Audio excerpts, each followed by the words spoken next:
Our correspondent David Chater is in Jerusalem and joins us now live. David, what are you hearing about this operation where you are? What is the objective here?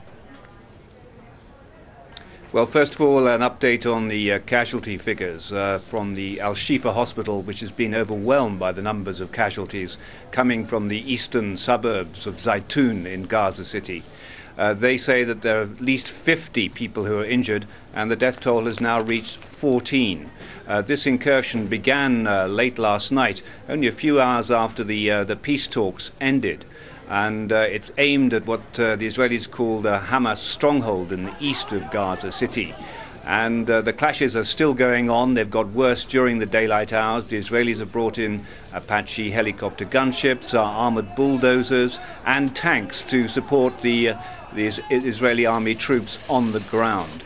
A lot of civilians are being caught in the crossfire. You've seen pictures of them trying to get across open fields that have become battlefields to get out of the firing line. So this is one of the bloodiest incursions, certainly so far this year, and it comes right after, as I say, the peace talks ended in Jerusalem last night. So this is an ongoing fight. It's still serious. There are still casualties coming in, and the very primitive sort of medical facilities they've got in Gaza are being completely overwhelmed by the casualties coming in from the front line in the east of Gaza City.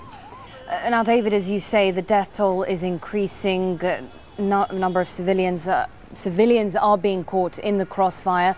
It might be too early to say, but how long? Are there any indications as to how long this operation is going to last? No, the Israeli army won't give any indication at all. They say it's an ongoing operation. They say it's aimed at what they call a terrorist infrastructure. The eastern Zaytun district is a Hamas stronghold. And so we'll have to wait and see exactly how long this incursion goes on for. But the Israeli Prime Minister Ehud Olmert was saying only yesterday that he thinks it would be ill-advised to launch a major invasion of the Gaza Strip, not only because the timing is wrong with the peace talks going on at the moment, but of course, what will you do after you've invaded Gaza on a large-scale military crackdown? Will it stop the rocket fire? At the moment, nothing, it seems, will stop the rocket fire, and so that the Defense Minister Ehud Barak is concentrating on incursions, sharp, short incursions. We don't know how long this one will last, but as I say, a lot of civilians are getting caught in the crossfire. This is inevitable in a place like Gaza, one of the most crowded spots on the earth. So many civilians caught in the crossfire, tank shells, Apache helicopter gunships involved, as well as fighting between the Hamas fighters and the Israeli troops. So a terrible situation there at the moment, and must be terrifying for the civilians caught in that crossfire. And amongst the dead, David, of course, the son of the former Palestinian Foreign Minister Mahmud al-Zahar. What's been the reaction from Hamas?